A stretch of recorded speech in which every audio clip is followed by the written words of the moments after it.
राधे राधे दोस्तों, हरि सिमरन में आपका स्वागत है। दोस्तों, आज हम भगवान श्री कृष्ण की बाल लीलाओं का श्री रजनीश वाजपेयी जी ने बहुत ही सुंदर अद्भुत विवेचन किया है। आज हम उनकी इस सुंदर रचना का रसपान करेंगे। कृष्ण एक किंवदंती, एक कथा, एक कहानी जिसके अनेक रूप और हर रूप की लीला अद्भुत। प्रेम को परिभाषित करने वाले, उसे जीने वाले इस माधव ने जिस क्षेत्र में हाथ रखा वहीं नए कीर्तिमान स्थापित किए। माँ के लाडले, जिनके संपूर्ण व्यक्तित्व में मासूमियत समाई हुई है। कहते तो लोग ईश्वर का अवतार हैं, पर वे बालक हैं तो पूरे बालक। माँ से बचने के लिए कहते हैं, मैया मैंने नहीं माखन खायो। माँ से पूछते हैं, माँ वह राधा इतनी गोरी क्यों है और मैं काला क्यों हूँ। शिकायत करते हैं कि माँ मुझे दाऊ क्यों कहते हैं कि तुम मेरी माँ नहीं है। यशोदा माँ, जिसे अपने कान्हा से कोई शिकायत नहीं है, उन्हें तो अपने लल्ला को कुछ नहीं बनाना, वह जैसा है उनके लिए पूरा है।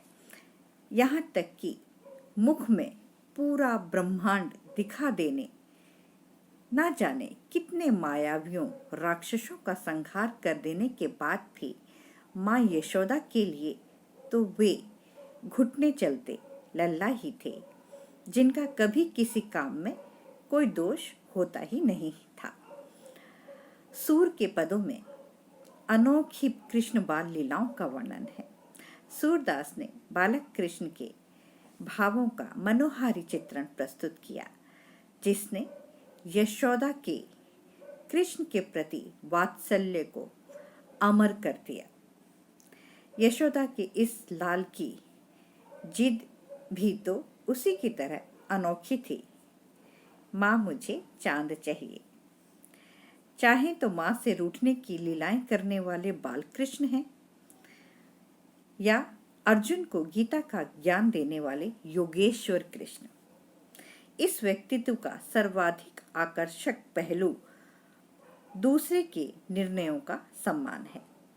कृष्ण के मन में सबका सम्मान है। वे मानते हैं कि सभी को अपने अनुसार जीने का अधिकार है। अपनी बहन के संबंध में लिए गए अपने दाऊ के उस निर्णय का उन्होंने प्रतिकार किया, जब दाऊ ने यह तय कर लिया कि वह अपनी बहन सुभद्रा का विवाह अपने प्रिय शिष्य दुर्योधन के साथ करेंगे। तब कृष्ण ही ऐसा कह सकते थे कि स्वयंवर मेरा है ना आपका, तो हम कौन होते हैं सुभद्रा के संबंध में फैसला लेने वाले। समझाने के बाद भी जब दाऊ नहीं माने, तो इतने पूर्ण कृष्ण ही हो सकते हैं कि बहन को अपने प्रेमी के साथ भागने के लिए कह सके। राजसूय यज्ञ में पत्तल उठाने वाले, अपने रथ की घोड़ों की स्वयं शुश्रूषा करने वाले कान्हा के लिए कोई भी कर्म निषिद्ध नहीं है।